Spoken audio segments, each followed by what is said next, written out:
Cette émission vous est présentée par la Caisse Desjardins Vallée de la Matapédia.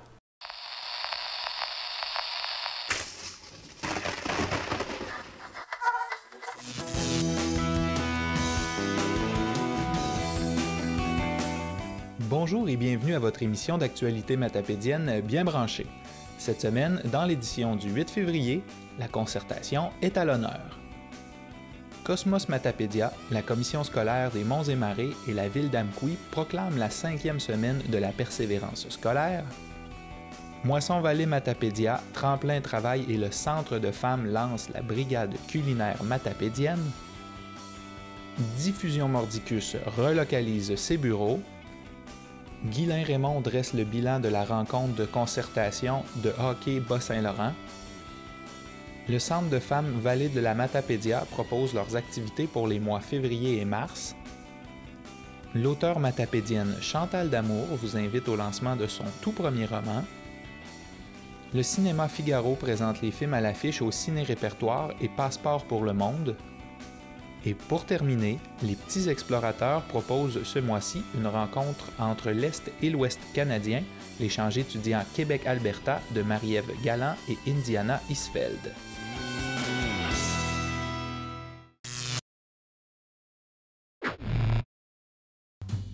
La TVC de la Matapédia est fière de remercier ses partenaires qui ont contribué au 20e événement Vin et fromage. Desjardins, Caisse Vallée de la Matapédia. 99,9 Rouge.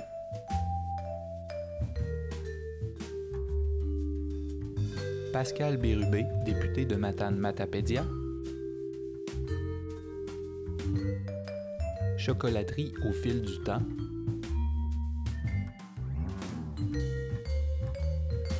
L'Avant-Poste depuis plus de 75 ans. SADC de la Matapédia. Agropur coopérative laitière.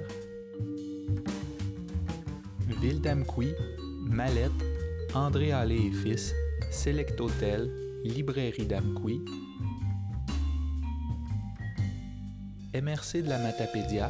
Pharmacie d'Amour, Doyon et Belles-Îles, Claireaubec, Caisse des mutualistes, Club optimiste d'Amqui, Bélanger paysagiste, Zone cuisine Aquazone, Aubergine cuisine, Auberge la coulée douce, Meubles Bergeron, Insomniac, Au bec pointu, Auberge ambassadeur, Chexa bouquins et curiosités. La persévérance scolaire, une thématique très importante pour les partenaires Cosmos. Ce matin, nous avons rencontré des partenaires Cosmos pour nous parler de toutes les activités qui auront lieu et des thématiques choisies dans le cadre de la semaine de la persévérance scolaire du 12 au 16 février. Ce matin, on est réunis tous ensemble pour parler de la semaine de la persévérance scolaire et aussi, Myriam, du calendrier annuel de thématique Cosmos. Peux-tu nous en expliquer davantage? Oui. Bien, dans le fond, les partenaires Cosmos ont mis dans leur plan d'action sur les 3 ans une action qui était très mobilisante, le calendrier thématique. Donc, on le lance ce mois-ci avec le mois de la persévérance en février. Donc, tout le mois de février, on encourage tous les intervenants dans tous les milieux, les professeurs, tout le monde, dans le fond de la Matapédia, à faire un petit geste de plus sur la persévérance en général. Quand on a pensé à cette thématique-là, on n'allait pas à l'encontre de thématiques déjà nationales. Fait que là, on a les journées de la persévérance qui se tient du 12 au 16 février. Donc, ça rime à ça, mais on va plus large tout le mois en persévérance. Donc, on touche, c'est ça, on a bâti un genre de site Internet qui est Soyez de la partie, qui est un peu sur la thématique d'un jeu de société. Donc, on se promène au travers de l'année. Il va y avoir des thèmes à chaque mois. On commence la première année en proposant 4 thèmes. L'an 2, un autre 4 thèmes. L'an 3, un autre 4 thèmes. Pour ainsi de suite, pour terminer avec une année complète. Donc, les partenaires se promènent comme ça durant l'année en abordant des thèmes avec leurs leurs usagers, finalement, toute la communauté. Puis, il peut aussi distribuer ses petites cartes de la persévérance qui donnent des petits trucs aussi, puis des mots-clés sur ce qui est à faire aussi sur cette thématique-là. Mais au-delà de ça, il y a vraiment un comité persévérance scolaire qui est qui s'est mobilisé plus sur justement les journées de la persévérance scolaire. Donc, je vais laisser ma collègue Sabrina nous en parler. Oui, donc Sabrina, toi, tu es un peu associée au comité persévérance scolaire. Donc, cette année, qu'est-ce que le comité a décidé de mettre de l'avant en persévérance scolaire dans la Matapédia? Mais en fait, le comité s'appelle Jeunes parents aux études travail. On a plusieurs partenaires aussi qui ont changé au fil des années, mais ceux qui sont là présentement, c'est le Centre local d'emploi, le Centre d'éducation des adultes, il y a Tremplin Travail, la commission scolaire et le Centre Matapédien en études collégiales. Par exemple, le Tremplin, eux, ce qu'ils vont faire cette année, c'est qu'ils vont distribuer 600 galettes aux élèves dans différentes écoles. Il y a aussi la commission scolaire et le CEMEC qui vont distribuer des petits cartons d'encouragement avec le ruban de la persévérance scolaire, comme c'est ici, aux élèves et aux enseignants. Pour l'autre initiative aussi, on a sensibilisé les élus. Je déclare les journées du 12 au 16 février 2018 comme étant les journées de la persévérance scolaire dans notre municipalité, d'appuyer les efforts des partenaires de la démarche Cosmos mobilisés autour de la lutte au décrochage, dont les acteurs des milieux de l'éducation, de la politique, du développement local et régional, de la santé, de la recherche, des médias et des affaires, afin de faire de notre région des territoires persévérants qui valorisent l'éducation comme véritable levier de développement pour leur communauté. Merci, Mme Sarah. Donc, vous en faites la proposition, vous êtes appuyée par M. Richard. Oui. Je pense qu'on pourrait solidairement considérer que l'ensemble des élus appuient cette démarche-là au niveau de la persévérance scolaire. Donc, on comprendra que c'est une position qui est unanime au niveau du conseil municipal pour soutenir toute démarche au niveau de la persévérance scolaire et reconnaître qu'effectivement, le monde municipal a un rôle à jouer en appui à cette préoccupation-là du milieu de l'éducation. Donc, M. Pierre Damour ici va en parler un petit peu plus tard et je laisse mon amie Julie Dumont en parler d'initiative. Donc, c'est ça. Moi, je viens vous parler principalement des bulles. On en a apporté une ici pour vous montrer un exemple. Donc, c'est une initiative du comité Jeunes parents aux études travail. Donc, nous, on s'est inspiré d'une initiative qui avait déjà été faite par le Centre d'éducation des adultes à Rivière-du-Loup.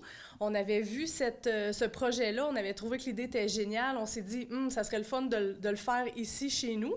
Donc, on a fait produire 80 bulles comme ça qui vont être affichées dans les 13 organismes là, dans la région, les écoles, Tremplin Travail, il y avait les centres de formation professionnelle, oui, centres d'éducation des adultes, les maisons des jeunes les maisons des jeunes aussi. Et les grands amis. Et les grands amis. Donc, on va retrouver ces bulles-là. Donc, on avait 8 messages vraiment plus inspirants qu'on voulait mettre de l'avant. Donc, on en a choisi 8. Au départ, il y avait comme une multitude de choix, mais en comité, on s'est rencontrés puis on a dit, bon, c'est quoi les 8 messages qu'on veut faire passer? Donc, les 8 messages, c'est que tu peux réaliser de grandes choses, crois en toi, sois fier de ce que tu accomplis, nous sommes fiers de toi, tu te bâtis un avenir, dis-toi que tu es la personne la plus importante, chaque jour plus près du but qu'on a ici et n'oublie pas pourquoi tu es ici. Donc, dans le fond, l'objectif là, des messages, c'est vraiment d'encourager et de motiver les jeunes, leur rappeler leur potentiel et aussi les capacités, la force qu'ils ont en eux, puis de ne pas lâcher, là, dans le fond, vers la poursuite de leur objectif. Là, vraiment, on vise la persévérance aussi par ces messages-là, toujours rappeler le message positif pour les encourager. Puis, dans le fond, les bulles vont être affichées lors des journées là, de la persévérance là, du 12 au 16 février. C'est un très beau projet. J'espère que ça va en inspirer plusieurs. Et comme l'a mentionné Sabrina, les maires ont été sensibilisés à la persévérance scolaire. Monsieur Damour, vous avez fait une action très concrète dans votre conseil hier soir. Effectivement, donc le conseil réuni hier soir a adopté une résolution dans laquelle on vient appuyer là, la démarche de la persévérance scolaire initiée par le groupe Cosmos. Puis personnellement, moi, j'ai fait carrière dans le milieu de l'éducation, alors il est tout à fait naturel là, et faisait du sens là, d'appuyer cette démarche-là. Comment le monde municipal? Moi, je pense que le monde municipal, globalement, doit être interpellé par ce qui se passe dans l'ensemble des services publics. Aujourd'hui, on parle d'éducation. Et dans ce cadre-là, le monde municipal, une des façons de soutenir ces initiatives-là, bien, c'est de rendre disponibles des infrastructures récréatives. Donc, un esprit sain dans un corps sain. Donc, si on anime, on permet aux jeunes d'avoir accès à nos infrastructures récréatives. On pense qu'on peut faire un plus là, au niveau de la réussite scolaire et dans le cas de la persévérance plus particulièrement. C'est un très beau geste. J'espère que d'autres municipalités vont emboîter le pas. Alors, on le souhaite, oui, effectivement. Et pour terminer, Myriam, est-ce que nous, téléspectateurs, comment on peut faire un geste qui va changer, qui va compter pour les jeunes et les moins jeunes qui sont à l'école? Comment on peut les soutenir, montrer qu'on soutient leur persévérance? Bien, dans le fond, le petit outil qui est justement distribué à la population donne des petits trucs concrets, comment on peut faire un petit geste de plus, qui est le slogan national là, des Journées de la persévérance. Donc, c'est beaucoup les efforts essayés pour la petite enfance. Le mot « bravo » revient. Le plus on encourage, mieux c'est. Puis, c'est ça, d'avoir des objectifs, des rêves, puis tout ça. Ça fait que c'est tous ces mots-là qui reviennent dans le quotidien, qu'il faut appliquer au quotidien pour avoir un impact dans la persévérance scolaire.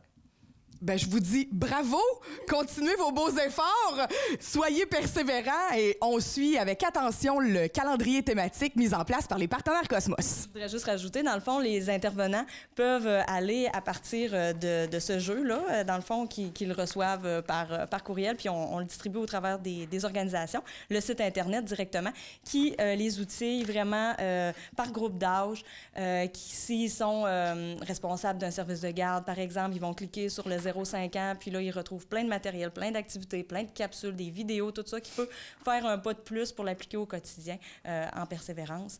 Donc, c'est un outil là, que le comité compétences parentales a mis en place pour eux, avec un petit pouce, là, toujours pour améliorer la situation des parents dans la vallée.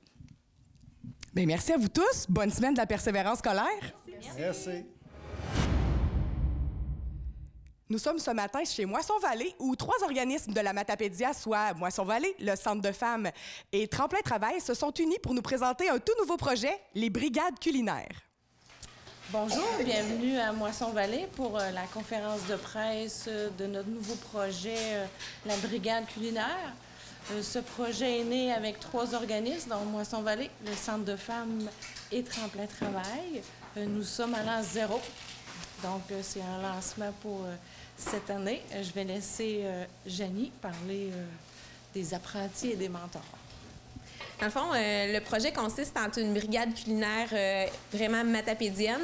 C'est des duos constitués d'un apprenti et d'un mentor. Donc, le mentor doit avoir le désir de venir partager son expérience culinaire, pas nécessairement d'être un maître ou d'un expert en la matière, mais vraiment avoir le souci de partager son expérience. Puis, un apprenti désireux d'en apprendre davantage sur tout ce qui s'appelle cuisine, base, vraiment de venir expérimenter des trucs en cuisine. Donc, venir ici pour avoir aussi du plaisir, pas nécessairement avoir venir chercher certaines connaissances supplémentaires, mais beaucoup du plaisir socialisé. Ce qui est intéressant de savoir, c'est que le duo repart avec une soupe, un plat principal et un dessert. Là, on dit soupe, plat principal, dessert, mais ça peut être 2-3 recettes. C'est vraiment ensemble et à l'aide du mentor qui vont décider qu'est-ce qui va être fait. Mais on veut vraiment que les gens repartent avec de la nourriture, puis des connaissances supplémentaires et le goût de revenir au prochain atelier. Donc, voilà. On est à la recherche de mentors et d'apprentis. Donc, ça débute les inscriptions et c'est jusqu'au 26 février. Pour vous inscrire, vous contactez Brigitte. Oui, donc pour le fonctionnement, ça va être 7 ateliers. La première va consister à la présentation des recettes, puis prendre connaissance des lieux, puis les règlements au niveau de la salubrité. Par la suite, 2 semaines plus tard, le 13 mars, on va commencer avec la première atelier. Ensuite, ce sera le 27 mars, le 10 avril, le 24 avril, le 8 mai, et on termine le 22 mai. Dans le fond, c'est 6 rencontres de 3 heures. Puis les gens, c'est ça, les gens vont apprendre les ateliers avec le mentor.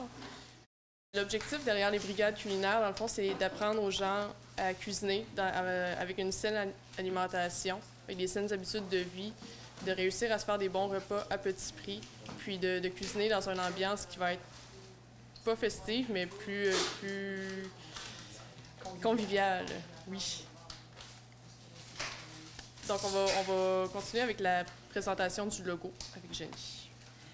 Oui, donc le logo, dans le fond, c'est un jeune qui vient de s'établir à Sébec qui a créé le logo. Ce qu'on voulait, c'est que ça soit dynamique. Le slogan, dans le fond, c'est « Viens faire exploser ton potentiel culinaire ». Donc, on est là vraiment pour expérimenter justement l'ambiance festive, conviviale. Donc, on veut que ça se fasse vraiment dans quelque chose de justement festif, mais très relax aussi. On est là pour apprendre, mais vraiment avoir aussi du plaisir. Donc, on espère que vous nous appeliez pour vous inscrire. On s'est rendu compte que au niveau de certains types de clientèle, tu sais, quand on s'est assis puis qu'on s'est mis à brainstormer, qu'il y avait des manques au niveau des bases. Des bases sauce, soupe, tu sais, vraiment une base. Qu'est-ce qu'on peut faire avec une béchamel? Fait que, comme on est dans un organisme communautaire, on n'a pas le personnel pour offrir des ateliers spécifiques un à un. C'est là que nous est venue vraiment l'idée de la brigade culinaire, un mentor avec un apprenti, où ce qu'on s'est dit, il y a beaucoup de gens qui savent très bien cuisiner, peut-être qui ont le goût de venir offrir cette expertise-là à une personne qui, elle, manque un peu de connaissances puis veut aller plus loin dans sa façon de cuisiner. Puis on sait fort bien que quand on cuisine, on souffre des coûts sur le coût de l'épicerie. C'est 4 duos. Donc, 2 l'avant-midi, 2 l'après-midi, donc 4 personnes à chaque moment.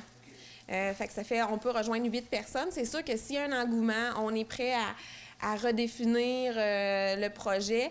Puis même, là, on a 6 ateliers.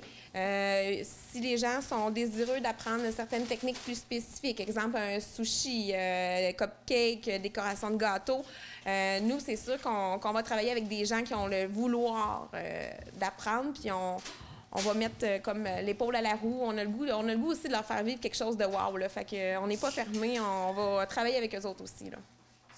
C'est-tu complémentaire aux cuisines collectives? Un remplace-tu l'autre? Non. Non? Les deux services qu'on... C'est ça. Les cuisines collectives, c'est vraiment, quand le mot le dit, c'est collectif. Ça, c'est plus pour les gens qui désirent cuisiner en groupe, socialiser. On a la cuisinière de moisson qui est plus là en stand-by, qui n'est pas nécessairement en train de tout lui montrer. Là. C'est vraiment plus un rassemblement de gens qui placotent, qui cuisinent, qui ramènent ça à la maison. Tandis que la brigade culinaire, Isabelle va être là en soutien, oui, si le besoin est, mais c'est vraiment le mentor et l'apprenti qui vont former un petit cocon ici puis qui vont développer. On peut appeler ça une forme de parrainage aussi. Oui. Là. Il va se développer un lien. Fait que peut-être qu'eux vont revenir à l'an 2. Là. C'est gratuit, entièrement gratuit. Même si vous avez des inquiétudes pour le déplacement, vous repartez ici avec un sac, on espère, isotherme, mais avec vos plats qui vont être facilement transportables. Donc, c'est vraiment une formule tout inclus. Là. Ce qu'on exige, là, la principale qualité pour participer à ça, c'est le sourire puis le désir d'en apprendre, tout simplement. Autant pour le mentor désireux de s'investir, autant pour l'apprenti désireux d'en apprendre. Puis un sourire, une belle attitude, puis on est parti.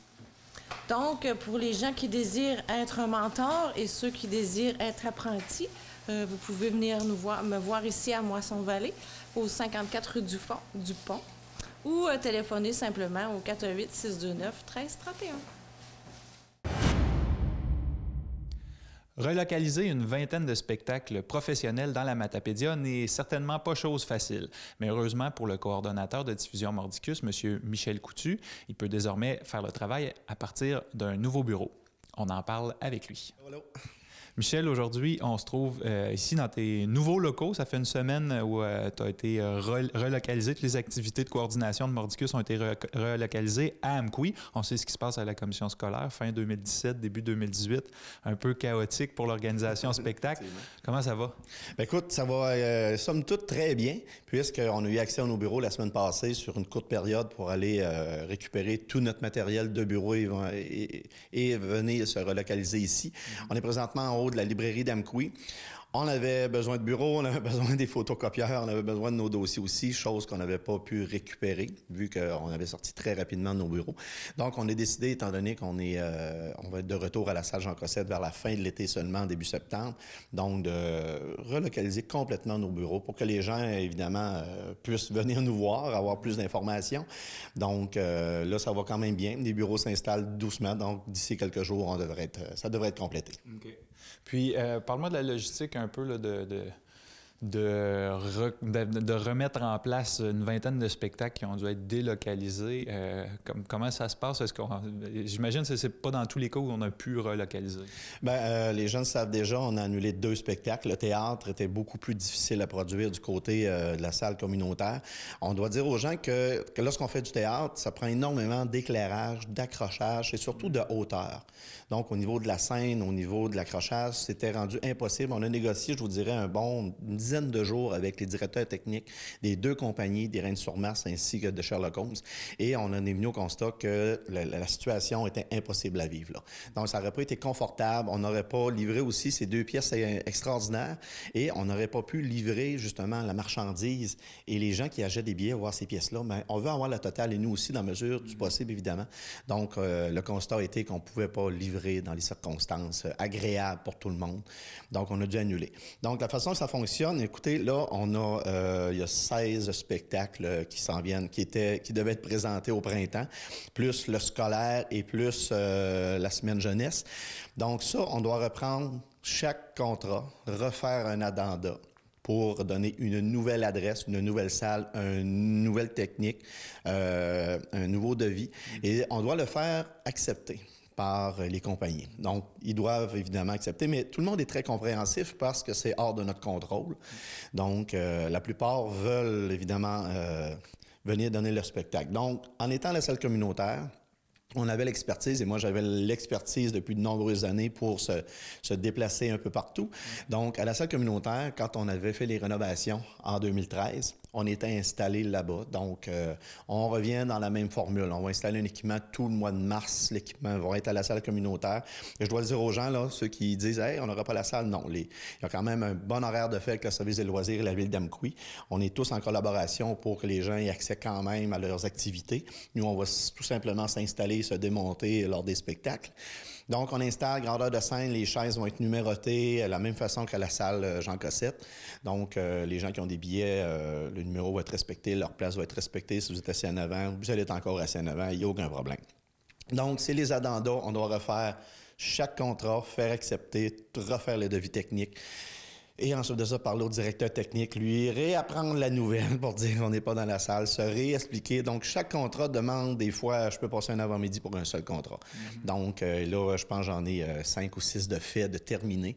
Et là, au moment où on se parle, c'est la même chose. Ce matin, on avait des contrats à régler, puis tout ça. Donc, c'est à l'infini jusqu'à ce qu'on termine la saison. Ouais. Donc, de façon générale, les spectacles vont être relocalisés à la salle communautaire. Autrement, j'imagine que les gens qui ont les billets de spectacle sont avisés s'il y a une autre situation. Bien, éventuellement, s'il y a un changement, oui, vous allez être informés, mais rendez-vous sur le site Internet. On a installé une section relocalisation sur le site Internet de diffusion Mordicus. Tout est inscrit là-dedans. Les horaires, comment vous devez fonctionner. Le Facebook, c'est la même chose. Écoutez les médias, autant la TVC que Rouge FM. Et l'avant-poste, surveillez tout ça. Et si vous n'êtes pas habile sur l'Internet, bien lâchez-nous un petit coup de fil. Les lignes de téléphone, c'est le même numéro habituellement. Et vous pouvez passer au bureau maintenant posez-nous les questions, tout simplement. Et on est là pour vous répondre, tout simplement. Donc, ça va tout être relocalisé. S'il y a des changements, quand on a fait Pierre Hébert, on a fait 300 téléphones pour avertir tout le monde, pour dire, écoutez, ça s'en va à Sébec. Donc, les gens sont informés, là. On ne les laisse pas de côté du tout. Ça prend une bonne équipe pour faire 300 téléphones avant un spectacle? Mais oui, on est 1,5 au bureau, mais on a une grosse équipe de bénévoles. On est une dizaine de bénévoles qui donnent un gros coup de main. Et moi, j'ai le fun parce que j'ai un conseil d'administration qui est très impliqué et très actif aussi. Donc, ils sont là pour donner un coup de main. Donc, tout le monde a mis l'épaule à la roue et on s'en va de l'avant. Et hier, justement, j'avais des courriels qui partaient pour les bénévoles et tout le monde a dit « Oui, on y va ». Ils ont retourné leur disponibilité. Tout le monde est là. Même au niveau de la clientèle, il n'y a personne qui nous a lâchés. Très peu de remboursement. On a dû aussi déplacer les Cowboys fringants parce qu'eux s'en vont en Europe. Donc, on a déplacé à la fin mai. On était chanceux d'avoir la salle communautaire cette journée-là. Sans ça, il n'y aurait tout simplement pas eu de show. Et c'est la même chose. Tout le monde a suivi. Et les gens veulent voir les spectacles. Et il y a certains artistes qui vont passer ici cette année. Ça va aller dans 2, 3 ou 4 ans avant qu'ils puissent revenir. Donc, les gens ne voulaient pas perdre leur place. Non. On les comprend. Pour ceux qui auraient des questions ou toute autre chose à discuter avec Michel Coutu, les coordonnées pour te rejoindre? Bien, le 418-631-1788. allez sur le Facebook, envoyez-nous un courriel, allez sur le site web. Si vous ne nous trouvez pas, ben c'est parce que là, vous n'êtes pas sur la même planète que nous autres. Ou si vous n'êtes pas au courant, là, vous n'écoutez pas les médias. Là. Ben, merci beaucoup, puis encore félicitations pour avoir réussi à tout revirer de bord comme ça avec votre équipe. Puis on vous souhaite du succès pour la programmation au printemps qui se tient quand même. Oui, merci. Premier spectacle, 8 février, ça va être au Select Hotel à la salle Amqui avec Gabriel Chang et Alyosha. Manquez pas ça, plateau double, ça va être formidable. Merci, Michel. Merci. Le 3 février dernier se tenait la table de concertation de Hockey Bas-Saint-Laurent à Rimouski. Nous rencontrons aujourd'hui à Cause-Abscale le président de Hockey Bas-Saint-Laurent, Guylain Raymond, qui nous fera le bilan de cette rencontre. J'aimerais savoir, Guylain, pourquoi vous avez décidé d'assir tout ce beau monde-là ensemble une journée? Bien, tout d'abord, ça fait plusieurs années qu'on voyait que de plus en plus, il y avait des offres de services qui arrivaient dans la région. En passant, c'est pas juste ici, c'est provincialement, au niveau du scolaire, où ce que ça touchait à du hockey civil. Et personne ne se parlait. Il y a des gens qui ne savaient pas parler depuis 4-5 ans. Fait que nous, avant Noël, on avait décidé de faire un appel conférence avec les instances provinciales, c'est-à-dire Hockey Québec, RSEQ, LHPS. On voulait parler à ces gens-là parce que depuis le mois de mai 2017, le ministère, le MEL, a mandaté Hockey Québec pour essayer de regrouper ces gens-là, faire un mariage. Ça a fait un mariage, mais des fois, ça ne fait pas des beaux enfants tout de suite. Alors, il y a de l'ouvrage à faire, il y a de la communication. Au niveau de la communication entre les individus, entre les organisations, il y avait vraiment plus de communication. Les ponts étaient fermés. Alors, nous, notre objectif, c'était de regrouper ce monde-là samedi le 3 février. Qui était présent, en fait, autour de ces tables-là? Écoutez, on a fait des invitations aux directions générales des commissions scolaires, c'est-à-dire les présidents de commissions scolaires, les directeurs généraux, les gens volley hockey, les présidents d'associations de hockey mineur. On avait une réunion avec nos membres, on avait délégué 5 présidents parce qu'on ne pouvait pas ouvrir là, à avoir 500 personnes là. On avait fait des invitations à des politiciens municipaux, c'est-à-dire à des gens, pas des politiciens, des gens municipaux, des directeurs des loisirs, secteur Est, secteur Centre, secteur Ouest, c'est-à-dire de Montjoly, Rimouski et Rivière-du-Loup. On avait invité tous les préfets de MRC. Pourquoi les préfets? Parce qu'eux, normalement, ils représentent les maires. Ça aurait été intéressant qu'ils soient là. C'est de valeur qu'il n'y avait personne de MRC qui était là parce que les gens pensent que tout va bien en ce moment, mais c'est pas vrai que ça va bien. Il y a quand même des choses, des impacts qui s'en viennent au niveau de notre région qui sont quand même dangereuses pour notre région. On avait invité des politiciens provinciaux. Personne d'eux était là. C'est sûr que je comprends que ça a été vite parce qu'on n'a pas eu le choix. On attendait la réponse, comme j'ai dit tantôt, des instances provinciales. Eux se sont rencontrés le 15 janvier. Ils nous ont dit « Go, on y va », 3 février. Fait que quand les instances provinciales disent « Go, on descend dans le Bas-Saint-Laurent », soyez prêts parce que si vous n'êtes pas prêts, ils vont passer douette puis ils ne reviendront plus. Fait que fallait être prêt, fallait être organisé. On avait organisé quelque chose avec une firme et la firme a fait un excellent travail. Et moi, ma job, c'était de parler à beaucoup de monde. Je peux vous dire que les 2 dernières semaines, j'ai parlé à beaucoup de gens, puis je suis fier que ces gens-là soient présentés et qu'ils aient échangé leurs idées, autant du milieu scolaire et civil que municipal ensemble. C'était quoi, en fait, les grands enjeux qui ont été traités durant cette journée de concertation? Bien, il y avait quand même un bon plan de match. Il y avait plusieurs enjeux. Il y avait une première période, une deuxième période, une troisième période. Et il y avait même la supplémentaire. Et les gens ont discuté beaucoup aux tables. Vraiment, ils ont travaillé fort. C'est des tables de 35 minutes à 40 minutes. Nous avions des responsables à chaque table qui contrôlaient et qui prenaient des notes. Il va y avoir un bilan de tout ça qui va nous être envoyé. Suite à ça, il y a des gens, à la fin, on a demandé s'il y avait des gens qui étaient prêts à faire partie d'un comité pour un plan d'action. Et les gens ont dit oui. Alors, on a des gens de tous les milieux qui vont se rasseoir ensemble, j'espère d'ici la fin de février, qu'on soit capable de s'asseoir et regarder un peu l'avenir pour nos jeunes joueurs et jeunes joueuses dans le Bas-Saint-Laurent parce que si on laisse aller ça comme ça, c'est vraiment une incertitude pour tous les parents de joueurs de hockey et c'est vraiment pas une bonne image pour le hockey. Et pour nous, c'est important que tout le monde comprenne qu'on doit avoir une bonne image pour le hockey parce qu'il y a 25 arénas dans le Bas-Saint-Laurent. Et comme j'ai dit dans mon discours de début, est-ce que ces 25 arénas-là, d'ici 5 ans, il y aura des arénas de petits milieux, petites municipalités qui seront fermées? Tu sais, c'est des retombées économiques, beaucoup, le hockey.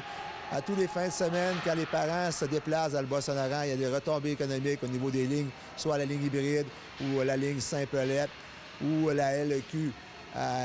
Au niveau des tournois, il y a déjà eu 36 tournois. On est rendu 17 tournois. C'est beaucoup de touristes hivernales. Alors, c'est ça que les politiciens ne savent pas. C'est ça qu'ils auraient dû venir voir, écouter, parce qu'eux, ils doivent être là. Ils doivent être là pour aider les gens, parler aux commissions scolaires et dire aux commissions scolaires, bien là, il faut s'asseoir. Nous, ce qu'on veut, c'est que les associations et les commissions scolaires s'assoient ensemble avant de déshabiller Pierre pour habiller Jacques. Il faut se parler. Et nous, on a un plan de match à Hockey Bas-Saint-Laurent depuis un an que je pensais à des choses. Mais pour ça, il fallait s'asseoir tout le monde ensemble. Je pense que c'était vraiment une réussite, cette journée-là. Donc, la suite de ça, en fait, tu l'as dit, c'est un bilan, un plan d'action. Est-ce qu'il y a des pistes de solutions qui ont été nommées samedi qui peuvent peut-être être mis de l'avant déjà tout de suite? Beaucoup de pistes de solutions. Beaucoup de pistes de solutions ont été nommées, tout ça. C'était intéressant d'entendre ça. La table de concertation est une première dans la province. Okay. Alors, nous, à Hockey Bas-Saint-Laurent, on est innovateurs. Parce qu'avec la ligne hybride, où tu avais du scolaire et du civil qui jouaient ensemble cette année, c'est une première. Alors, les gens des autres régions, des 14 régions du Québec, nous regardaient. Alors, aujourd'hui, avec les réseaux sociaux, les Twitter, les Facebook, ça va très vite. Hockey Québec était là. Hockey Québec est parti avec beaucoup de notes suite au plan d'action d'Hockey Québec. Il y a le plan d'action de 2017 à 2022. Quand je parlais aux gens de certains secteurs, beaucoup ne connaissaient pas le plan d'action. Alors, c'est important que tous les acteurs au niveau hockey dans le Bas-Saint-Laurent connaissent le plan d'action. Il n'y a personne de nous qui est contre le hockey scolaire. Mais avant de faire une offre de service, ça serait-il possible de se parler et de s'asseoir avec du monde et de dire « Hey, là, on ne peut pas faire ça, on est en train de déshabiller l'équipe double lettre aux côtés. » Ou bien, on le prend, on le gère, on s'en occupe. Et l'association, il faut qu'elle soit d'accord. Et aussi, il faut que ça soit accessible à tout le monde au niveau des coûts. Parce que si on a une offre de service dans le Bas-Saint-Laurent, une ligne hybride, où est-ce que ça coûte entre 100 et 600 $ d'inscription, à part les autres frais, si on apporte une offre de service, il faut que ça coûte la même chose. Sinon, c'est pas accessible à tout le monde. Puis pour la Matapédia, comment va le hockey dans la Matapédia en ce moment? Bien, au niveau du hockey mineur, le conseil d'administration de Hockey Valley fait un bon travail. C'est sûr qu'éventuellement, le conseil d'administration de Hockey Valley va avoir besoin de refresh, excusez-moi, de relève. Ça, c'est clair et net. On a besoin de travailler fort à tous les ans. Que ce soit au niveau de nos événements, les tournois, au niveau de notre association de hockey. Mme Paquette et son groupe font un bon travail. J'essaie de les aider par la bande parce que moi, je dois aider les 9 associations du Bas-Saint-Laurent. Je dois être équitable. Dans le Bas-Saint-Laurent, il y a des associations, des petites associations. Avec les offres, en ce moment, juste pour dire, là, au niveau scolaire, là, sur les 9 associations, on a 8 associations qui sont touchées par des offres scolaires. Fait que des associations qui perdent des membres. Hockey Bas-Saint-Laurent, on perd des membres aussi. Mais gars, comme j'ai dit, on est prêt à s'asseoir. On est prêt à peut-être héberger un niveau dans les écoles régionales qui pourrait que ce niveau-là joue régionalement et qu'il y ait encore des retombées économiques régionales. Moi, ce que je trouve plate, c'est quand je vois des équipes passer en avant de tout le Bas-Saint-Laurent pour aller jouer à Québec, qu'on est rendu qu'on a 3 puis 4 circuits de même, il faut se poser des questions. On prend notre argent, on va le dépenser ailleurs. Et on dit qu'il faut acheter localement ou gaspiller notre argent localement. Alors, il faut se regarder dans le miroir et dire « Hey, on peut-tu jouer ensemble dans le Bas-Saint-Laurent? On peut-tu avoir un circuit régional dans le Bas-Saint-Laurent? On peut pas tout être élite. C'est impossible. » Bien, merci, Guylain. Donc, on va suivre les développements de ce dossier avec plaisir parce que le hockey, ça nous intéresse dans la vallée. Donc... Le hockey, c'est vraiment une passion pour les gens. Je parlais avec les gens de la RSEQ et c'est pas pantoute la même chose, les autres sports RSEQ, que le hockey. Mais pourtant, on devrait se rapprocher. On devrait il faut changer nos cultures et nos philosophies. Puis, il y a un gros travail à faire parce qu'on n'est plus en 1980. On a plus d'offres qu'en 1980. On a moins de jeunes dans le Bas-Saint-Laurent. Alors, il y a un gros travail à faire. Alors, messieurs les politiciens, soyez à l'écoute. Merci, M. Raymond. C'est bon, merci. toute l'équipe du Centre de femmes vous propose une très belle programmation pour les mois de février et mars. Nous allons rencontrer Nancy Bérubé et Rosalie Lebrun qui vous font part de toutes ces belles activités. On est ici ce matin pour parler de votre programmation de février et de mars. Oui, et puis on commence déjà le 7 février. Hein, on s'est passé, là, mais on a commencé le 7 février avec une activité dans le cadre de la campagne « Engagez-vous pour le communautaire ». Donc, on a fabriqué des affiches en avant-midi et on est allé manifester devant une butte de neige là, dans laquelle on a planté nos pancartes pour dire revendiquer, dans le fond, le rehaussement du financement à la mission des organismes communautaires, puis un réinvestissement aussi dans les services publics, en santé, en éducation, le service direct aux citoyens, là. Oui, la TVC, on était là aussi. Oui, madame. Oui, on s'est vu.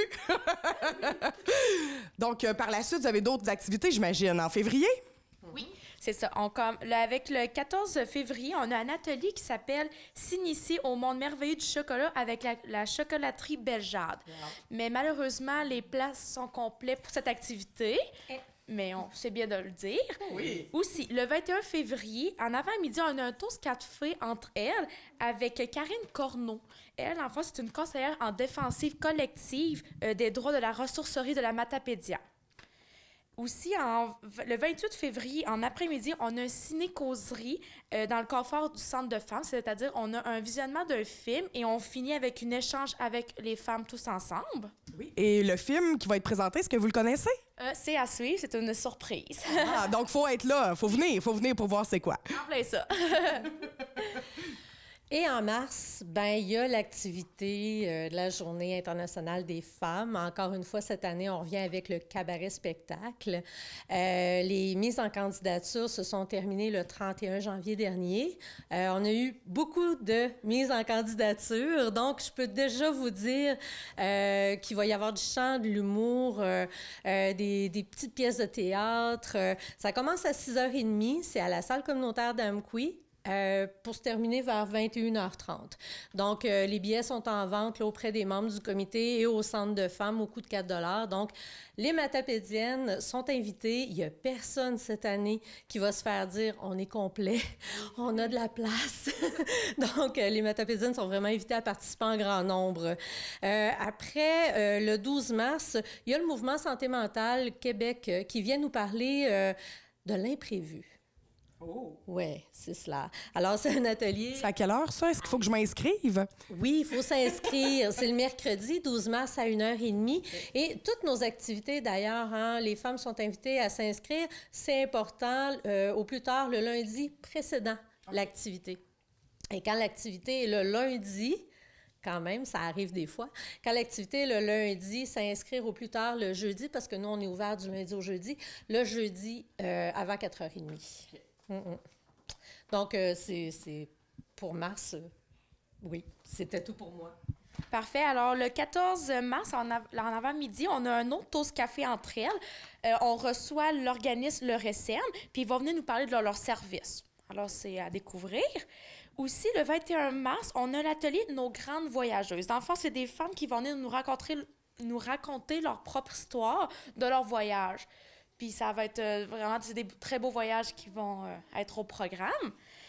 Aussi, c'est ça. Ben oui, je reviens, moi, avec le mouvement Santé mentale Québec. C'est ça, en fait, ils viennent 2 fois au Centre de femmes en mars. Elles reviennent le 26 mars de 13h30 à 16h pour parler de la résilience. Donc, Santé mentale Québec, là, ces 2 rendez-vous-là sont à ne pas manquer, n'est-ce pas? Toutes vos activités se tiennent ici au Centre de femmes, mis à part le 8 mars? Oui, c'est en plein ça. À part le 8 mars, là, qui est un événementiel, finalement. Là, toutes nos activités sont ici, sont gratuites. C'est important de le souligner. Et c'est pour ça que c'est important de s'inscrire parce que, je veux dire, on n'est pas une place limitée. Là. Il y a quand même... l'espace est limité, donc on doit savoir combien de gens est-ce qu'on va accueillir. Là. Et ça s'adresse à qui, toutes ces belles activités-là? Bien, ça s'adresse à tout le monde. Bien, tout le monde, toutes les femmes. Oui, toutes les femmes. Toutes les femmes, n'est-ce pas? De 18 à 128 ans, il n'y a pas de problème. Oh oui, nous, on est motivés ici. On vit vieille ici. Donc, peu importe la situation, peu importe qu'elle soit ben, c'est sûr qu'il faut qu'elle soit disponible de jour. Nos activités, majoritairement, sont en journée. Donc, c'est ça. Mais tout le monde est invité. Puis juste venir prendre un café, là. Nous, on est là, les lundis, mercredis, jeudis, de 8h30 à midi, puis de 1h à 16h30. Donc, vous êtes chez vous, là, puis vous vous ennuyez. Restez pas chez vous, là. Venez accompagner d'une amie. Venez découvrir on est qui, nous, puis on fait quoi dans la vie. Vous êtes bienvenus toujours. Même Donc, toi. Bien, tout à fait.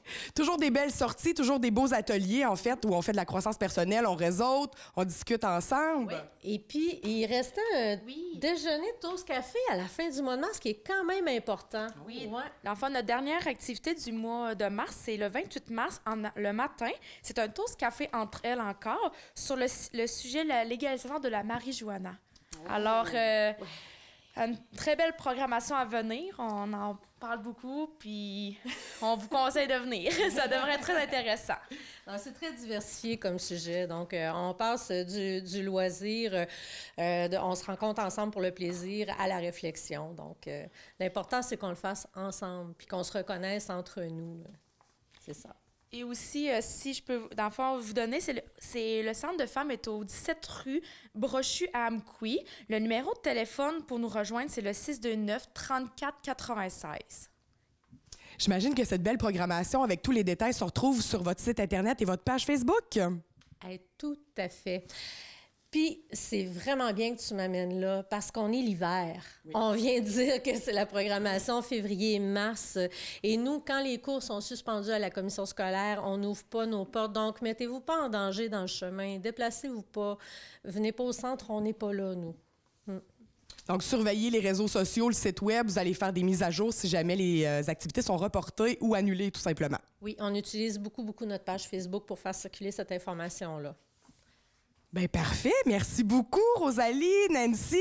Je vous souhaite beaucoup de participation pour votre belle programmation d'hiver. Bien, merci à toi. Merci beaucoup. Nous sommes à la librairie Tchexa pour faire la découverte d'une nouvelle auteure matapédienne, Chantal Damour, qui nous présente son premier livre d'une série de 3, La Délivrance, qui sera en librairie dès le 14 février. T'es excitée, tu viens de recevoir ton roman, on l'a dans les mains. Je dois être une des premières personnes qui le voit, mis à part toi. Effectivement, moi et mon chien. Donc, Chantal, t'es sûrement pas une auteure à temps plein. Qui es-tu? Moi, je suis native de Val-Brillant. J'ai passé toute mon enfance à Val-Brillant. J'ai déménagé à Sainte-Foy pour aller au cégep de Sainte-Foy pour étudier en inhalothérapie. Puis, après mes 3 ans d'études, je me suis rendu compte que j'aimais mieux m'ennuyer de Québec que de m'ennuyer de ma famille. Fait que j'ai décidé de revenir avec mon conjoint ici. On s'est établi à Amqui, puis je travaille à l'hôpital d'Amqui depuis ce temps-là. Ça fait 13 ans. Ça va faire 13 ans cet été. Et est-ce que tu as toujours eu la passion de la littérature, des livres, ou c'est tout nouveau? C'est surtout depuis mon adolescence que j'ai commencé à lire. Puis, non, c'est ça. Je lisais un petit peu, mais je dévore pas les romans à tous les jours, là, dans le fond. Là. Surtout pas de ce temps-là, parce que j'ai plus de temps. Mais avant ça, oui, ça dépend des romans. Okay. Ouais, faut que j'aime un roman pour lire. Ouais. Et l'écriture, est-ce que ça a toujours été en toi? Tellement pas! Non! Je savais même pas que je pouvais écrire. OK. Comment ça se fait qu'est né un livre? Dans le fond, c'est... durant un souper de famille, on s'est mis à parler d'auteur, puis d'écriture, puis de romans, puis tout ça. Puis moi, j'ai tout le temps su que j'allais inventer quelque chose. Okay. Mais je savais pas quoi. Mais je savais qu'un jour, j'allais inventer quelque chose.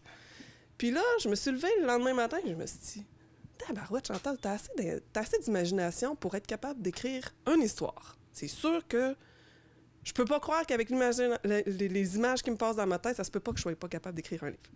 Fait que finalement, c'est ça. J'ai fait des petites recherches, puis je me suis lancée, puis j'ai essayé d'écrire, puis tranquillement, mon écriture s'est transformée, elle s'est améliorée, elle s'est raffinée, puis ça a donné un beau roman. Est-ce que ça prend du temps à écrire un livre comme ça, ou ça sort d'une traite? Moi, c'est un peu compliqué dans le fond, parce que le manuscrit que j'ai envoyé à l'éditeur, ça m'a pris pas tout à fait 1 an et demi à l'écrire. Okay. Sauf que j'avais trop écrit. Fait que dans le fond, l'éditeur, en signant le contrat, il m'a demandé de diviser mon manuscrit en 2. Okay. Fait que finalement, j'avais presque écrit 2 romans en presque 1 an et demi, finalement. Sauf qu'il a fallu que je le modifie beaucoup. Là. J'ai réécrit beaucoup pour finir le premier tome, pour faire une fin qui avait qui avait du bon sens puis qui donnait le goût aux gens d'acheter le deuxième. Fait que, dans le fond, c'est ça. Je dirais peut-être 1 an et demi là, pour chaque tome. Là, mon 3e tome, il avance bien. Là, et il faut que je remette le 2e au mois de mars puis le 3e au mois de septembre. Mais il est presque fini, le 3e. Donc, c'est une trilogie? Ouais. Wow! Est-ce que ça s'arrête là ou il va en avoir plus? Je sais pas. J'aimerais ça. Okay. J'ai des idées pour la suite, mais c'est vraiment en suspens. Là, vraiment, je me consacre à la sortie de mon tome 1 puis à essayer de finir le tome 3. Puis après ça, je vais essayer de sortir plus d'idées, voir si j'en ai assez pour écrire d'autres romans. Parle-nous un peu de ce livre-là, du premier qui va sortir dès la semaine prochaine. C'est quoi l'histoire? Dans le fond, c'est l'histoire d'un médecin de 32 ans, à l'aube de ses 32 ans. Emma Gravelle, dans le fond, elle repousse les hommes depuis 8 ans. Elle vit seule avec son chien de garde qui prend soin de la maison. Puis, tranquillement, pas tranquillement, plutôt une rencontre assez fracassante.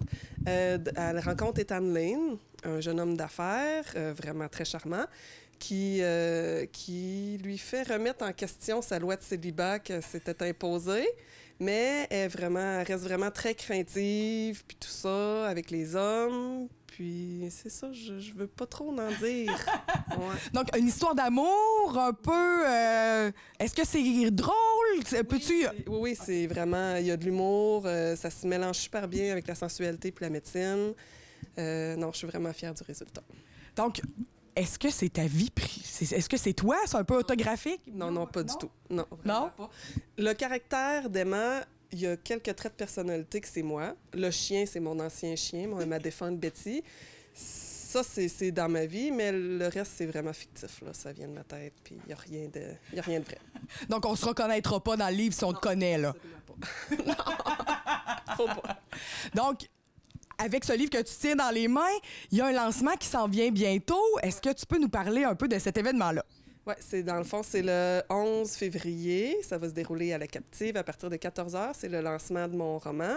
Fait que je vais avoir 200 exemplaires envers moi. Fait que les gens qui veulent venir, ils peuvent se présenter à la Captive. Là, il n'y a pas de problème. Donc, tu vas être là. Est-ce que tu vas lire des extraits? Je sais pas. Okay. J'ai un extrait en tête, mais je l'ai lu à voix haute, puis je trouve que c'est plate. C'est plus beau dans notre tête, je trouve. Fait que je vais voir. Peut-être que oui, peut-être que non. Mais c'est ça, je vais lire le résumé, par exemple. Parfait. Donc, on te souhaite un excellent succès avec ton premier roman, en espérant que les 2 autres aussi soient des succès. J'espère qu'il va y avoir du monde le 11 février à ton lancement. Et moi, je fais une suggestion. Messieurs, très bon cadeau de Saint-Valentin pour votre conjointe. Attendez, il sort en librairie le 14 février. Oui, c'est ça. Donc, merci beaucoup, Chantal. Très hâte de te lire. Merci.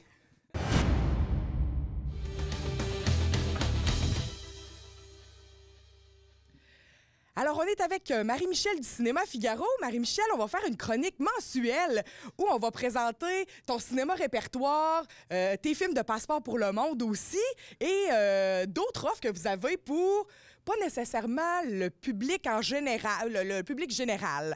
Donc, bonjour Marie-Michel. Bonjour Émilie. Donc, pour commencer, est-ce que tu peux nous expliquer un peu qu'est-ce que c'est le cinéma répertoire? Ça s'adresse à qui?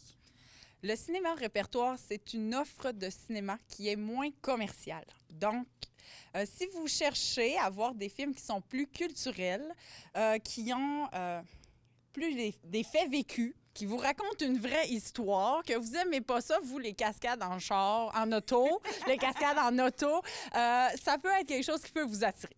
Donc, OK, des films plus... c'est des gens qui sont plus...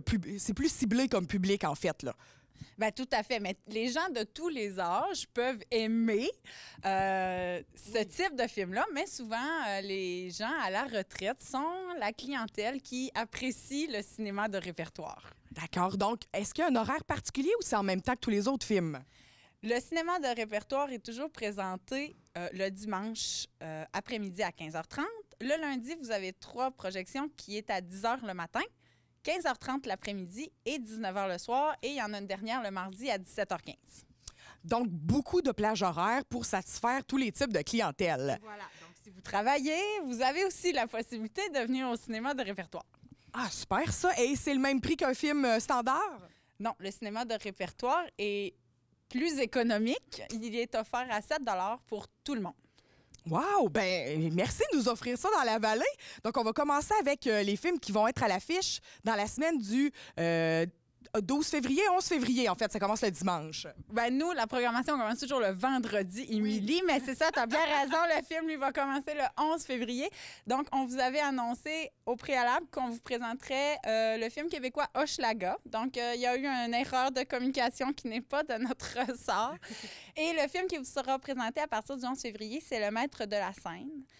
C'est un film américain et c'est une comédie musicale. Semblerait que c'est... Je ne l'ai pas vu. Semblerait que c'est magnifique. La trame sonore est très belle. Si vous avez aimé Pour l'amour d'Hollywood, là, ça pourrait être quelque chose que vous pourriez apprécier. Et j'imagine que Hochelaga va être présenté plus tard dans la saison. Vous pouvez vous attendre de voir Hochelaga, finalement, en programmation régulière. Ah. Donc, si... les gens du répertoire aussi viennent dans la programmation régulière parce que c'est ça, on ne pourra pas avoir de date de répertoire bientôt. Donc, on vous l'offrira quand même, mais en programmation régulière. Et par la suite, le prochain film qui va être dans la semaine suivante du 18... Ce sera le 18, 19, 20. Ce sera le film L'heure la plus sombre qui raconte l'histoire de Churchill, le premier ministre de l'Angleterre, quand il a décidé d'envoyer ses troupes à la guerre contre les Allemands.